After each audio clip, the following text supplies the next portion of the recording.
Hello everyone, আসসালামু আলাইকুম সবাইকে।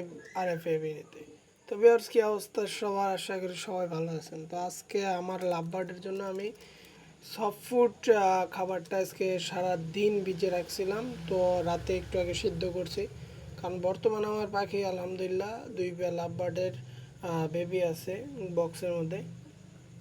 তো তাদের প্রত্যেকটা দিন আমার সফট ফুড দেওয়া লাগে এবং এগ ফুড দেওয়া লাগে, তো ডেইলি সিদ্ধ করার সমস্যা।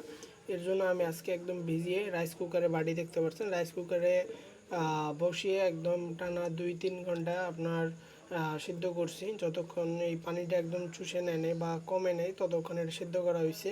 তো এখানে খুব সুন্দর হয়েছে রাইস কুকার সিদ্ধটা, একদম ভেঙে যাইতেছে জিনিসগুলো। এই যে গম আছে, ভুট্টা আছে, ছোলা আছে, তারপর হলো আপনার কিছু ডাল মিক্স করা আছে। ছোলাটা একদম কম, কারণ লাভবার্ড পাখি ছোলা খাইতে চায় না। ওরা ভাঙা যে ছোলাটা ওটা খাওয়াই আমি। এইখানে যে মুসুরির ডাল আছে, তারপর আপনার বুটের ডাল আছে, এই যে বুটের ডাল।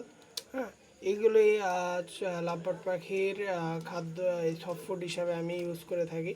তো এটাকে এখন আমি পরিষ্কার করব। পরিষ্কার বলতে এটা এখন আমি ছাঁকনি দিয়ে এই যে নেলটা নেলটা যেটা, এটা যদি ফ্রিজে রাখি তো এটা নষ্ট হয়ে যাবে, সফট ফুডটা পুরো নষ্ট হয়ে যাবে। আপনারা ধুয়ে একদম পরিষ্কারভাবে রাখবেন। তো আজকে এই পর্যন্ত ভিডিওই, আর সামনের বার দেখা বললো সফট ফুডে একদম ফুল মিক্স কী কী দিয়ে সফট ফুড বানাবেন, কীভাবে সফট ফুড বানাবেন। তো আশা করি আমার চ্যানেলটি সবাই সাবস্ক্রাইব করবেন। তো সবাইকে ধন্যবাদ, আজকের মতো বিদায় নিচ্ছি। আসসালামু আলাইকুম।